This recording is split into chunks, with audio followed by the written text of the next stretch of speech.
Welcome to the Credit Mix, where credit and finance meets news of the week. I'm Sandra Bernardo, Manager of Consumer Education. And I'm Kerrie Roberts, Social Editor here at Experian. So you may have missed us for a little bit. We have been on hiatus because we've moved locations. We have. We're in a new space, just actually next door from where we were originally.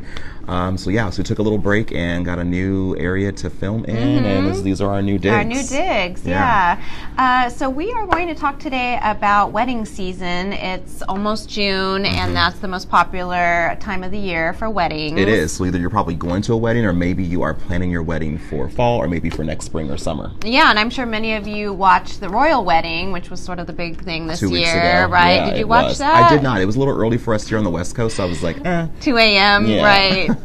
But I did catch some of, the footage afterwards. I did too. I was not going to be staying up till 2 a.m. to watch that. But it was interesting, obviously, big, news coverage about it. And a couple things that I just pulled up about it was the cost, right? So did you see how much that ended up costing? Was it $1 million?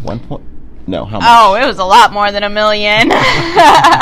So they say that it was probably between, I've seen some things about $35 million all the way up to $45 million. Like per person? I mean, what did they eat? I would like to go to that wedding because the average American wedding is about $35,000, which, that's quite a bit of pocket change for sure for people.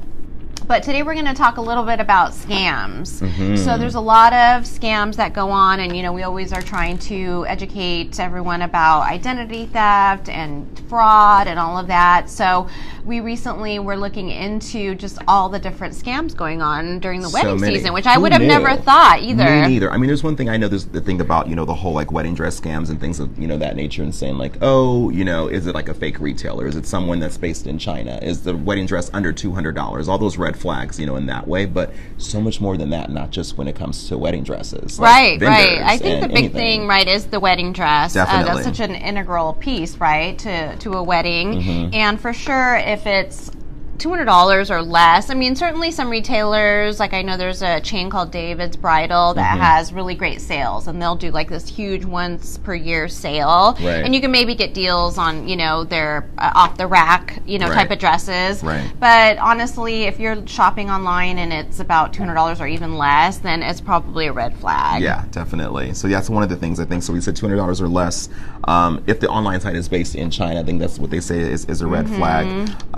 What about even wedding shop, like the dress shops going out of business? Like, what if you paid in full and all of a sudden your wedding's here and they've gone out of business? Even if it was a large retailer. That actually happened. It was called Alfred Angelo, and a lot of women were out of luck because they just shut their doors. So what do you do in those cases? Well, obviously try to work with the retailer. I think that you can always go to the Better Business Bureau to make a complaint. Or put down a deposit, right? Don't pay in full before you're actually getting the full gown, right? Because then, what leverage do you have if you've already paid all the money? Right. That's standard practice. So if they're not accepting that, then you may want to shop somewhere else. You should never put 100% down on the wedding dress. Definitely up front. And then also look at the terms and conditions, right, of the sales agreement. Wedding, especially for wedding gowns, it's really a different dynamic than just buying, a blouse. From your local retailer. I mean, a wedding dress, you have to get fitted, and you get fittings closer to the date because, a lot of times you buy it at least 6 months in advance, and, obviously things change in 6 months. So you get fittings closer to the date. So those are some things to look out for in terms of dresses. Now, the other big thing is gems, right? So the big purchase of wedding rings. Oh, gosh. You could get scammed out of that. And a couple of things to look out for is, ask the dealer if any non-certified diamonds are on display, right? Because you want to know which ones are which. And any valid gems should be certified by the Gemological Institute of America. Who knew? Right. Gemological Institute of America. Right, which means it went under rigorous inspection. I don't know a lot about diamonds and gems and such, so it's good to do homework ahead of time. So you're walking into the store having some understanding, right? So you make sure that you're getting the most quality, for your purchase. Exactly. And then the other big thing is wedding planners. A lot of people hire a wedding planner to help with the logistics. Right. And in this case, I think you just want to make sure that you are understanding the terms of what they're providing. Sometimes they'll coordinate things ahead of time, but they don't actually show up on the day of your wedding to, handle logistics. So you need to know if they're doing things just ahead of time or if they're actually going to be at the wedding. Right, a no-show. Exactly. You don't want a no-show if you're expecting them to be there. And then you'll want to check ratings, understand the contract and terms, right? Get references, all those things that you normally would do with vendors. Yeah.